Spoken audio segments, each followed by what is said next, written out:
supercharged today, ready to get going. We had just another tremendous day yesterday. A lot of good stuff going on. Good morning, gentlemen. Welcome to the Nudelberg Daily Huddle. Daily Huddle Thursday, terrific Thursday, throwback Thursday. I missed, and maybe this was on purpose, but I missed that yesterday was 420. Last year, Mark did a whole show on what 420 means. Shay, you want to tell us what 420 means? It is the national holidays. It is the celebratory day of smoking marijuana or partaking in any type of gummy. Right. Look, it's becoming more regular across the country. I think it's becoming more accepted. So I think every day could be 420 if you wanted it to be. Do what you want. There was a poll that said 65% of the people in Florida think it should be legal. And I just don't care. Like, what's the difference? It's not a whatever. That's a conversation for a different day. I agree. So yesterday, lots of great content today. As I told you yesterday, it's National High Five Day, so we're gonna have a really, really fun time. In-person high five, digital high five, all that kind of stuff. Speaking of high fives, Jake and I went on a field trip yesterday to visit Closet Factory. Steve and Matt Newman and Lori Newman, shout out to you guys. First of all, I love going to other family businesses. And I want you to comment. So for me, that always tingles my toes, having grown up in a family business. But here's the thing. You never know what's going on behind the door.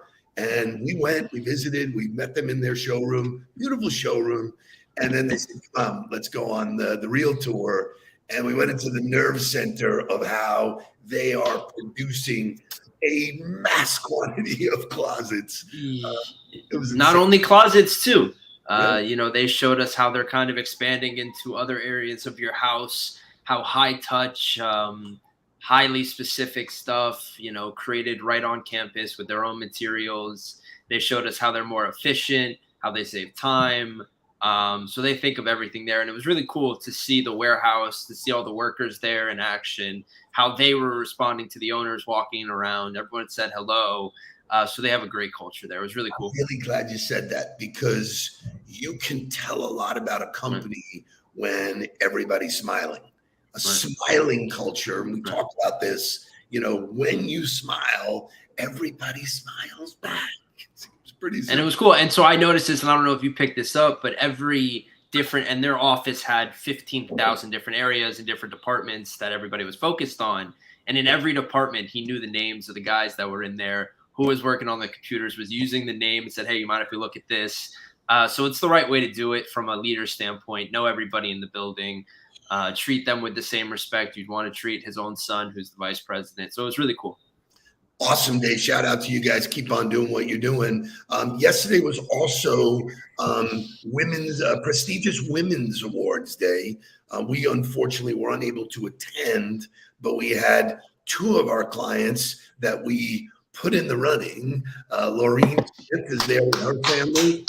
Big shout out to her, and a big shout out to Mary Beth Albrighton. Congratulations, ladies. Way to go. Way to be recognized. Way to be on the ball. Super, super proud of you. But then I got a picture of this, which is three of our female CEOs, fabulous CEOs, Lori Salarillo, Laureen Chan, and Kathleen Cannon. So look at that amazing, amazing, amazing group. We're fortunate to have so many great women around us. I'm glad that there was an event to shout them out. And there is Kitty McGowan, who I promised I would shout out. If you're not following her, what an unbelievable entrepreneurial journey. I don't know if they gave you an award, but I'm giving you an award, Kitty. Happy Thursday award to you. Today is your day just as well. So Jake, any comments before we go to music? No, I'd love to celebrate and highlight the people in the huddle. They're a part of our community. We're a part of theirs. And just like in any team or any community, you're happy for the people in it when they succeed.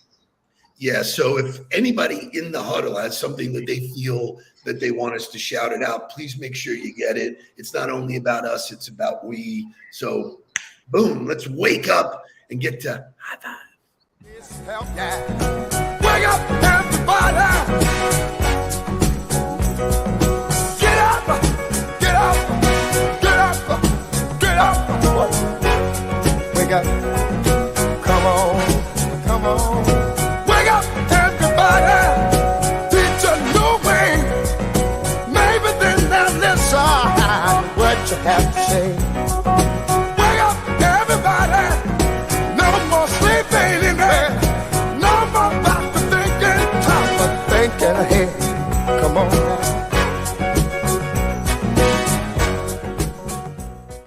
You know, one of these days, I'm just going to turn on Teddy and let him play the whole time. I saw you dancing there in the little box below. You were getting it. I was getting it, man. I'm feeling it today. I got big day ahead. Lots of good stuff. But today's National High Five Day. It was only created in 1977, which is hard to believe. You would have thought it would have been a part of culture all the time. It's the third Thursday of April every year.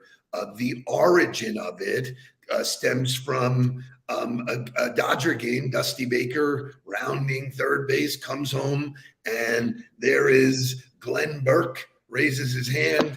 They do it not on television, not a televised moment. From there, it's gone on to all kinds of fist bumps, fanny slaps, all of this kind of stuff. But the high five wins all the time. So today, we're going to celebrate the high five. I loved what Mark did during the pandemic. He says, I'm giving you a digital high five every time I like your stuff or I comment, share, anything. It's a digital high five.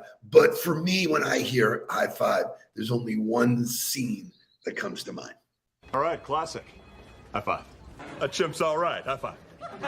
He keeps asking me to give him a high five. That's the hot color. High five.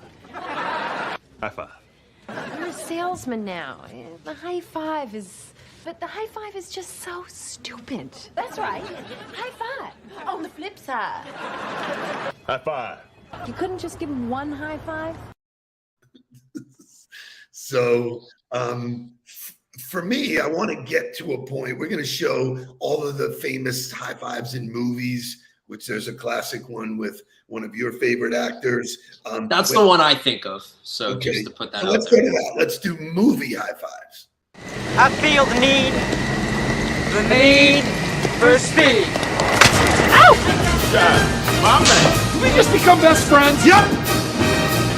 Give me my money. Son of a bitch. How?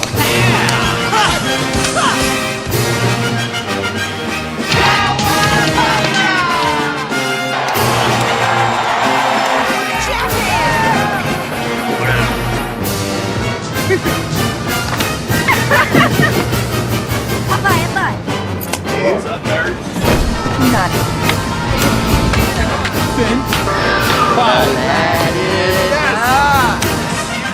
He's now dead. High five. Can we high five? And totally redeem yourself.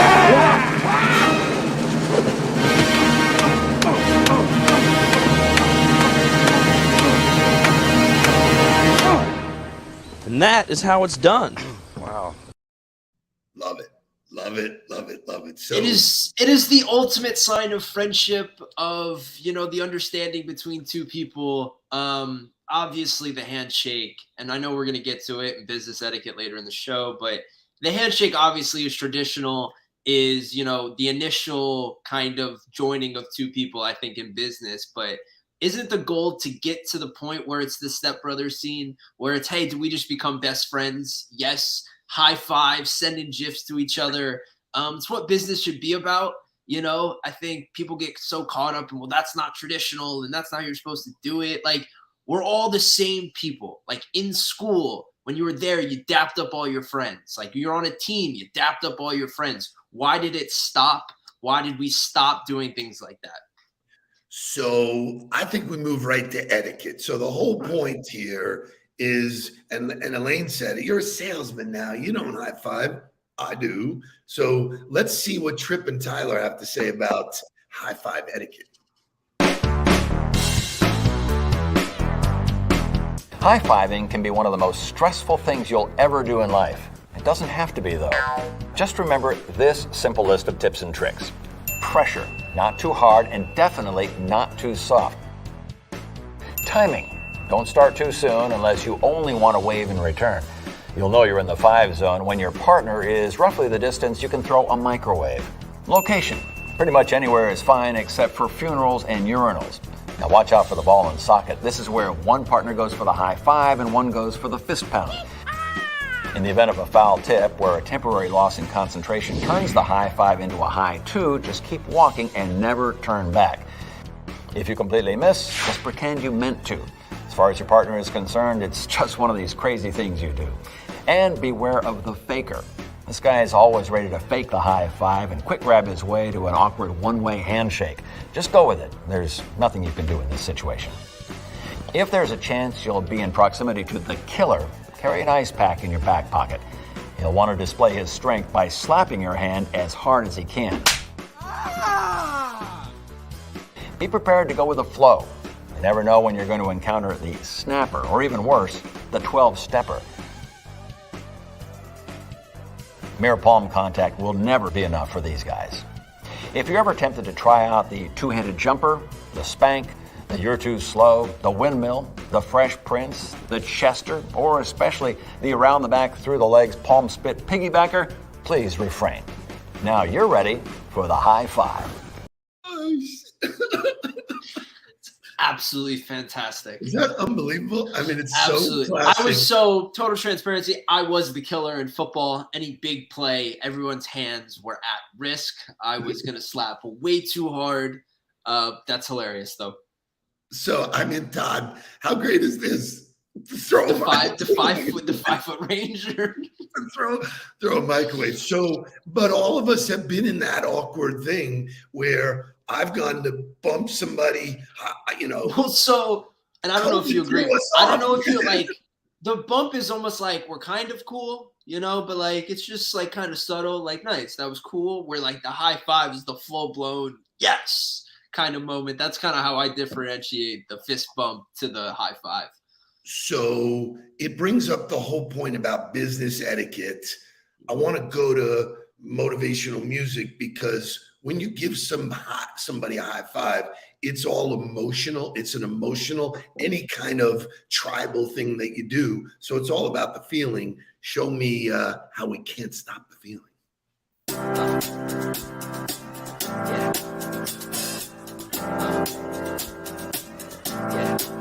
I got this feeling inside my bones. It goes electric wavy when I turn it on. Off from my city, off from my home. We're flying up no ceiling when we in our zone. I got that sunshine in my pocket, got that good soul in my feet. I feel that hot blood in my body when it drops. Ooh, I can't take my eyes off of it, moving so phenomenally. You're more like the way we rock it, so don't stop. And under the lights when everything goes, nowhere to hide when I'm getting you close. When we move, well, you already know. So just imagine. Nothing I can see but you when you dance, dance, dance. Feel good, good creeping up on you. So just dance, dance, dance. Come on. All those things I shouldn't do, but you dance, dance, dance. And ain't nobody leaving soon, so keep dancing. I can't stop the feeling. So just dance, dance, dance. I can't stop the feeling. So just dance, dance, dance. Come on. Unbelievable song, by the way. Hit it right on the head. If that one doesn't make you dance and sing all day long, Scott Oglesby, you and your wife nail the windmill. Very nice, man. I paid money to see that because there's high degree of difficulty in that one. So when we talk about business etiquette, I think manners are just something that should actually, they should be taught. They should be defined. Before you learn any of the skills about selling or business dev, you should just learn. Be a good human in general. Be a good human. Thank you. How to be a good human. So American Express put together a list of 15 of the best manners. They follow these time-tested rules of behavior. I'm a rules guy, rules of engagement, rules of LinkedIn, rules of behavior. Do you have the list in front of you, sir? I do. And these aren't rules just for business. Run through them. This is a rules for life and just how to act in general. I'll kick us off. Number 1, when in doubt, introduce others. So people laugh, but I always over-introduce. They laugh at me and they go, well, we've already met. We already know each other. And so I just make sure it's something that I'd rather do it than miss it. So I don't know. It makes people comfortable. I think it's the responsibility of the person who knows the majority of the people to introduce the person either they brought or the people they know, to make everyone feel comfortable, make it an environment where people are open, know that it's a trusted person, know that we can speak freely, and etc. Actually, you know what? Christian just nailed it. Have a class on class. That is unbelievable, dude. That is so good. I love it. I love it. I love it. Mr. De La Pena is here this morning. Sorry, there he is. Where is he? There he goes. Dude, you're making it in the universe, man. I see you everywhere. Nice job. Number 2, and this goes back to the high five. A handshake is still the professional standard. It always will be. You don't high five somebody for the first time you see them. No. If you go to do that, man, I'm running the other way. If we would have done high fives yesterday, we probably would have gotten escorted outside of the building. So here's the extension of that. This one's an absolute doozy that you can take away and have a conversation in your own company. I'm a hugger. I like to, so I always lead with the hand. And if the person leans in, male or female, it's an embrace. I just give them the chance. It's just Well, to Lori's point, so she said, didn't the fist bump replace the high five? The fist bump in some cases has replaced the handshake. Like when you're meeting and boom, you give people fist bumps. I don't believe that. I don't believe that. There's still something about a firm handshake, that tells me a lot about the person. When they're shaking my hand and they make eye contact, bang, bang, double bonus points. You do great, Number 3, you want to hit number 3? Number 3, always say please and thank you. I think that one goes without being said. It's just unbelievable. Everything. Say it to everybody. Your waiters, your waitresses. It doesn't matter. The people doing things in the store. Say thank you. Makes the world a better place. Okay. Number 4, this one we could talk the whole show about. Don't interrupt. We all know people. This is a Seinfeld episode for sure. Over talkers. Right. They don't even wait for you to stop or breathe. They just, blah, blah, blah, blah, blah, blah, So it is a challenge to talk to people like that. Yeah. I think it kind of also goes to I'm trying to just, get my message across or show the world that I know a lot of things, or actually probably the silent guy in the room is the smartest or is willing to learn the most. And so listening, you'll probably get more than talking. Awesome. People are really fired up about the hugging thing. Yesterday you saw me, I shook hands with Steve and then leaned in and gave him the bro hug, which was great. And I think, and there's also a generational thing that exists. Like I was way more worried about the handshake that I had with Steve than his son, because his son is my age. We kind of vibe a little bit differently on that. So it's definitely about reading the room, reading the relationship, knowing how the conversation went, context clues. Awesome. You want to do number 5? Because number 5 is a well, we might, right. So we might disagree with this one, but watch your language. So what would be your take on that? There's a time and place. Okay. There has to be. But I mean, we've done, the studies of saying curse words, and certain times it works, but I think it goes back to understanding your audience, understanding the person you're with. So I was in a workshop session the other day with the folks at Profi. there were some new people in the organization that Michael wanted to expose to me and to, so we got all the introductions and we got going, and I looked at the people who were new in the room and I said, does language offend you? And they like kind of looked at me and they go, this is a sales organization. No. So I asked permission up front, which allowed me to say it. Now, I never say it for the shock value. I just say it when it's supposed to be said. Right. We're not. Yeah. It's not a, No, it's a good idea. So it's interesting because Les is great. Cursed respectfully. With all due respect. That's another one. I'm shitting your cornflakes with all due respect. I love it. But here's the funny thing. When we talk about watch your language, we take it as the negative. It actually watch your language positively. Use good words. Study your vocabulary. One or two more before we blow out. Let's look. Let's see what we got here. Don't gossip. Oh, we'll stop on that one. I think that exists in every organization, every group of people. It usually, especially in this digital world, will always get back to you. You don't know who's listening. If you have a problem with someone, reach out to them, handle it that way, or just don't speak of them at all is usually the easier one. If you don't like someone, don't think of them. Don't allow them to waste your time or your thoughts. So another scene from The Godfather, don't let anybody outside of the family know what you're thinking. It's nobody's business. It's ours. Just keep your shit to yourself. I'm going to close with this one because it is something I need to get better at. And one of the things that we preach is get 1% better every day. And that's no phone during the meetings. So I had a meeting with Manish, the CEO of Peak Activity, the other day. I left my phone in the office. We wound up having a cup of coffee in one of the cool lobbies there. Mm-hmm. It was such a fantastic time. He didn't have a phone. I didn't have a phone. We were sort of dialed in on each other. And guess what? The world was still there when it was over. So for me now, the act of putting the phone away is going to be my new test. I want to put it away.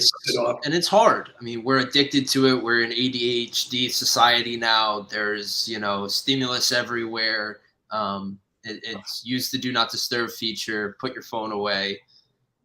And etiquette, man, etiquette. Because if we were to do what football players do and look at a film, if somebody filmed me during the meeting, they probably see me glancing at my phone. That's freaking rude, man. And it's not an intentional thing. It's more of a habit, and just you do it and you don't even realize you're doing it. So be aware of your actions. And Jake, it's super fun. We got one more ride together before we get back into some kind of daily the old behavior. We will be back here tomorrow, 7:58. Join us for a fun Friday. But in the meantime, let's get down to business. Please don't worry about me. I'm about to let my heart speak. My friends keep telling me to leave this. So let's get down to business. Let's get down to business.